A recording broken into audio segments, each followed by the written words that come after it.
Assalamualaikum warahmatullahi wabarakatuh. Halo teman-teman, kembali lagi bersama kami Kami kelompok 1. beranggotakan 3 Di orang sini dengan nama kami akan Azka membahas Asla mengenai Ursula, pembuatan Yovina Dewi pestisida dalam Masila, bentuk dan Ica larutan. Wulandari. Tujuan kegiatan, alat dan bahan, Baiklah, yang prosedur pertama kerja, kita akan hasil yang membahas diperoleh, mengenai dan tujuan prosedur kegiatan. K3 yang Apa harus sih tujuan diterapkan. kegiatan kita kali ini?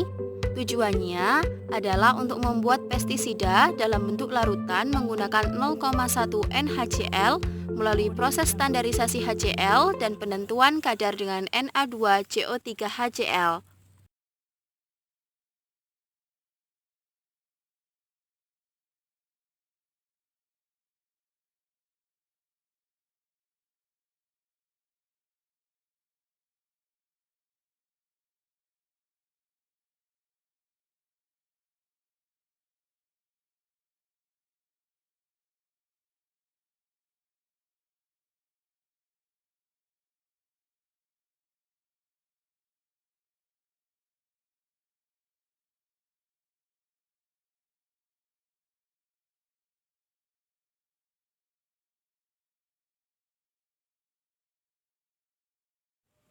Selanjutnya, kita akan membahas mengenai alat dan bahan yang diperlukan dalam percobaan kali ini.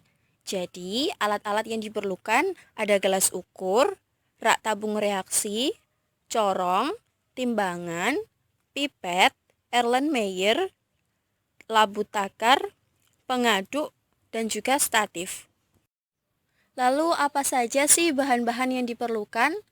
Jadi, bahan-bahan yang diperlukan dalam percobaan kali ini, yang pertama ada larutan HCl, kemudian ada larutan Na2B4O7 10H2O sebesar 0,4 gram, kemudian ada larutan 2CO3 sebanyak 0,75 gram, yang keempat ada methyl orange, yang kelima aquades, dan yang terakhir ada biuret.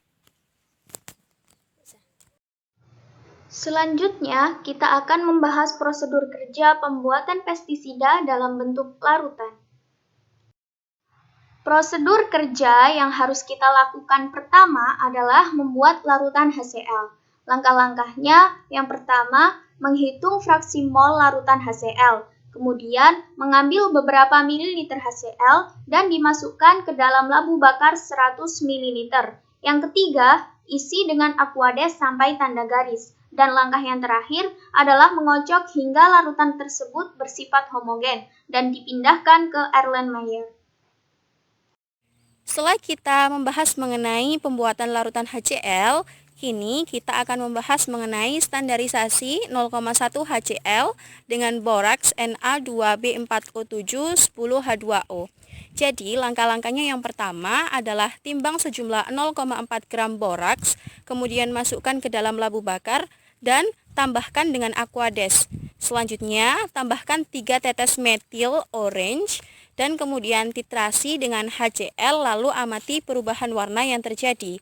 Setelah selesai, hitung NaCl-nya. Untuk menentukan kadar Na2CO3 yang pertama harus dilakukan adalah menimbang sejumlah 0,75 gram Na2CO3. Selanjutnya mengambil 10 ml larutan Na2CO3 dan dimasukkan ke dalam Erlenmeyer.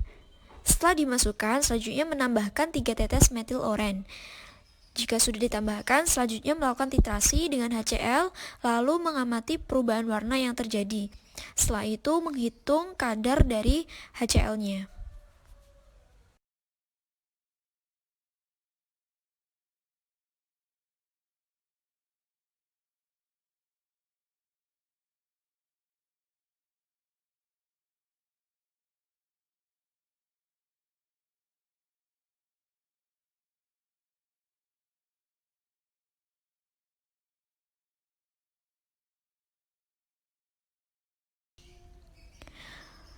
Setelah itu, analisis hasil dari pengamatan pada pembuatan larutan HCl dengan konsentrasi 0,1.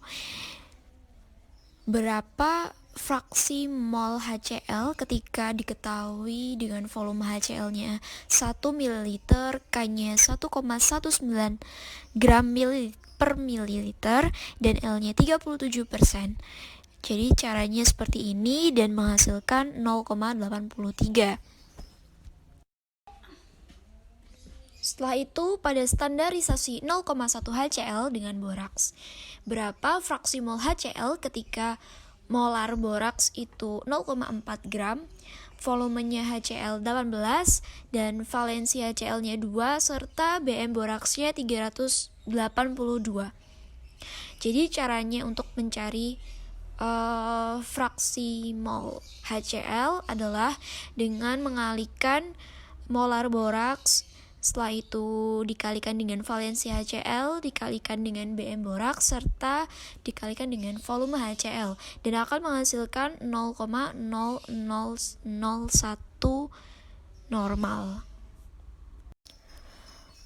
Untuk penentuan kadar Na2CO3 hampir sama dengan slide sebelumnya. Jadi jika ditanya berapa fraksi mol HCl ketika molar dari HCl adalah 20, BM NaCO3-nya 106, massa NaCO3-nya 0,75 gram, HCl-nya adalah 0,0001. Jadi caranya hampir sama, yaitu dikalikan semuanya. Serta dengan begitu nanti akan menghasilkan kadar sebesar 0,28 Na2CO3. Dalam percobaan kali ini perlu melakukan standarisasi dengan tujuan untuk mengetahui konsentrasi sebenarnya dari larutan yang dihasilkan. Larutan standarisasi selanjutnya dilakukan dengan proses analisis kimia dengan metode tritasri asam basa. Standarisasi dengan konsentrasi 0,1 HCl dengan boraks, terjadi perubahan warna awal yang semula kuning dengan proses standarisasi berubah menjadi oranye dan diperoleh warna akhir yakni merah muda. Perubahan warna pada larutan HCl dan juga boraks juga dipengaruhi oleh beberapa faktor. Salah satunya adalah suhu. Semakin tinggi suhu reaksi, hasil yang dihasilkan juga semakin bertambah untuk waktu reaksi yang sama, karena gerakan molekul-molekul pereaksi semakin besar. Jadi walaupun fungsi standarisasi adalah untuk mengetahui konsentrasi sebenarnya dari larutan yang dibuat, tetapi bila dalam praktikum terjadi kesalahan-kesalahan, maka hasil yang kita harapkan tidak akan tercapai. Dan salah satu hal yang dapat mempengaruhi kesalahan hasil dari konsentrasi HCl adalah tidak diketahuinya kapan titik titrasi berakhir. Padahal ini sangat penting karena mempengaruhi hitungan dan juga nilai normalitas hitungan. Dan percobaan ini berkaitan dengan pertanian, yakni dalam penggunaan senyawa-senyawa kimia sebagai pemberantas hama yang lebih kita kenal dengan pestisida.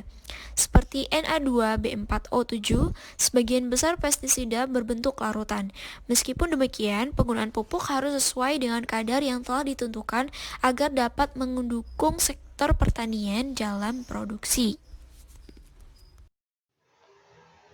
Nah, pembahasan yang terakhir adalah prosedur K3. Ini merupakan tahap atau proses suatu kegiatan untuk menyelesaikan aktivitas secara pasti dalam pekerjaan dengan memperhatikan keselamatan, kesehatan, dan juga keamanan. Prosedur K3 yang harus diterapkan adalah sebagai berikut. 1. Rencanakan percobaan yang akan dilakukan sebelum memulai praktikum. 2. Gunakan peralatan kerja seperti kacamata pengaman untuk melindungi mata, jas laboratorium untuk melindungi pakaian, sarung tangan untuk menjaga kesterilan, dan sepatu tertutup untuk melindungi kaki. Dan yang ketiga, dilarang memakai sandal atau sepatu terbuka atau sepatu yang berhak tinggi. Kemudian yang keempat, wanita atau pria yang berambut panjang harus diikat. Yang kelima, apabila praktikum sudah selesai, segera bersihkan peralatan dan kembalikan ke tempatnya. Jagalah kebersihan meja praktikum. Apabila meja praktikum basah, segera keringkan dengan lap basah. Dan yang terakhir, dilarang makan, minum, merokok, dan bermain HP di laboratorium. Demikianlah bahasan yang dapat kita paparkan mengenai pembuatan pestisida dalam bentuk larutan. Sampai jumpa lagi pada pembahasan-pembahasan percobaan berikutnya. Terima kasih.